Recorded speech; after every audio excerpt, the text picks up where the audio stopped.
அவங்க இல்லையா அவங்க இல்லையான்னு கேக்குறாரு ஒருத்தர்.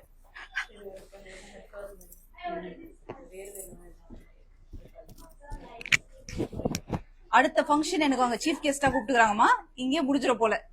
அடுத்தது அவங்களே ரிப்பன் கட் பண்ணுவாங்க போல. வாடாலி when are you starting? You're not telling us.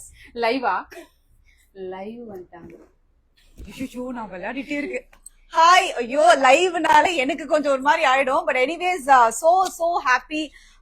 ரொம்ப ஆத்மார்த்தமான விஷயங்கள் நடந்திருக்கு நம்ம பொழுது எனக்கு ரொம்ப ரொம்ப சந்தோஷமா இருக்கு. Because I was a first person to enter year.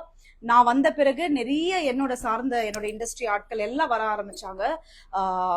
ரொம்ப சின்ன விஷயத்துல இருந்து நான் ரம்யாவை பார்த்திருக்கேன்.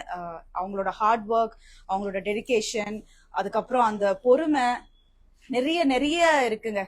எனக்கு நான் ஒருத்தருக்கு சப்போர்ட் பண்றேன் அப்படின்னா நான் சும்மாலாம் I never do that unless and until அவங்க அந்த விஷயத்துல வந்து ரொம்ப உண்மையா இருந்தா மட்டும் ஐ வுட் சே ஓகேமா பண்ணலாம் அப்படின்னு. ஆனா நான் சின்னதா தான் ஒரு விதை போட்டேன். பட் அந்த growth வந்து நீங்களே பார்த்துட்டு இருக்கீங்க. ரொம்ப ரொம்ப சந்தோஷமா இருக்கு. அவங்களோட ஹார்ட் ஒர்க், பியூர்லி அவங்களோட ஹார்ட் ஒர்க்கால மட்டும்தான் she has entered the 4th year. hats off to you darling. It's not easy. ஒரு பெண்ணாக நம்மளால முடியாதுன்னு சொல்ற ஒரு உலகத்துல வந்து ஒரு சின்ன சின்ன விஷயங்கள் and I've seen her. அவங்க எவ்வளோ ஃபேஸ் பண்ணிருக்காங்க, எவ்வளோ விஷயம் நடக்கும். திடீர்னு நைட் ஒரு 12:30 1 o'clock கால் வரும், மேம் எனக்கு இப்படிலாம் நடக்குது என்ன பண்ணணும் அப்படின்வாங்க. see all I would say is ஒருத்தர் நாங்க மாத்தி மாத்தி அந்த வார்த்தைகள் தான்.